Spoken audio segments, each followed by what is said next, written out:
there, everybody. My name is Ross, and I'm here with another Ross review. I'll talk about a comic that I enjoyed and read recently. I don't know, sometimes I didn't read it recently, or maybe it was a little while ago and I reread it recently. My format goes like this.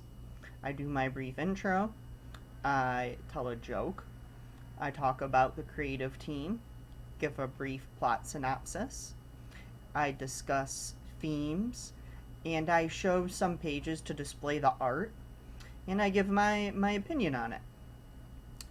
Alright, so let's see here. Hey, do you want to hear a joke about paper? Well, it's kind of terrible. Oh. Oh. Oh. Oh. Oh. LMAO, but laugh so hard you fall off your chair. Gotta watch out for that next time. Anyways.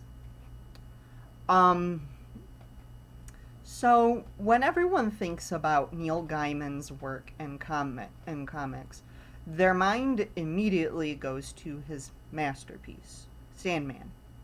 But did you know that he did a comic with Dave McKean before that? Yep. But this is unrelated to the Sandman universe. And it's only 3 issues.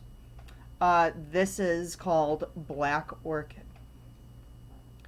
And it was originally published from 1988 to 1989.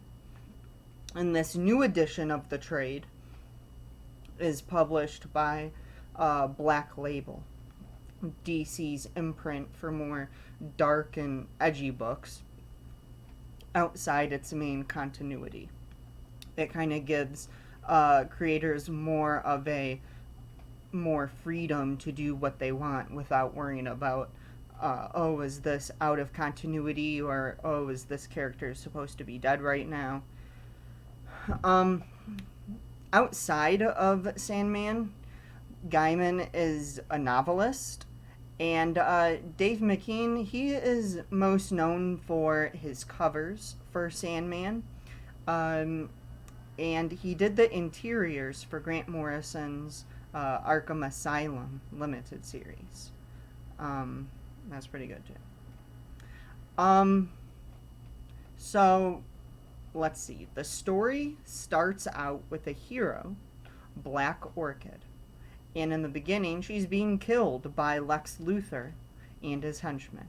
Lex Luthor, we know, is Superman's arch nemesis, but that's kind of irrelevant about his backstory. All you need to know is that his name's Lex Luthor. Oh, by the way, do you like my glasses? They're brand new. I literally just went to pick them up like 20 minutes ago.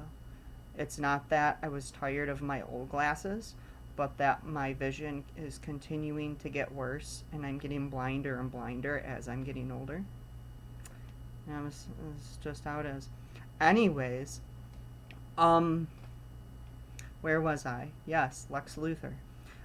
Superman's not in here. Lex Luthor isn't doing any crazy schemes. But he's put in here just instead of like random mob boss, to show like, okay, yeah, this is still part of DC.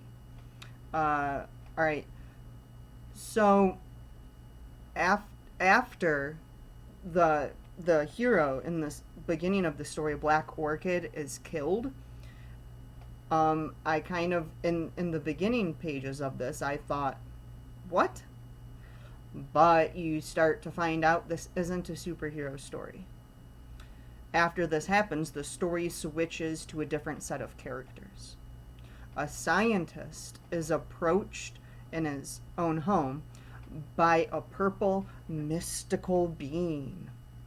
Not bean like Jack and the Beanstalk, but being. Some words I can't say. We discussed this before in a previous video. Anyways. This mystical being has no memory of who or what she is. And the scientist doesn't give her any answers. And as a reader, this was kind of frustrating because normally I like a good mystery.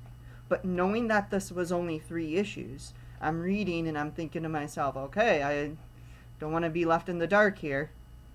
But we do get them.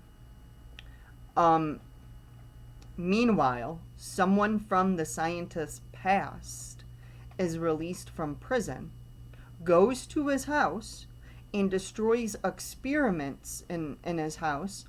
And these experiments look just like the purple bean. But the purple spirit or ghost or whatever she is escapes, and she goes on a journey to find out who or what she is. Now, normally in this part of the video, I would talk about like political or social kind of themes that the book is trying to touch on, but there aren't any in this, so I'm just kind of gonna skip over that for now. So let me show you some pages to highlight the art and show you some plot points that I just briefly said. And yeah, so right here you can see Lex Luthor's henchman kind of shooting her and killing her in the very beginning. And what I forgot to mention, but it's kind of weird because he shoots her and then he's like, oh yeah, I forgot, you have bulletproof skin. So he sets her on fire and then blows up the building. Talk about overkill. And on, where is it? On this page, the purple bean is meeting the scientist right in his own home.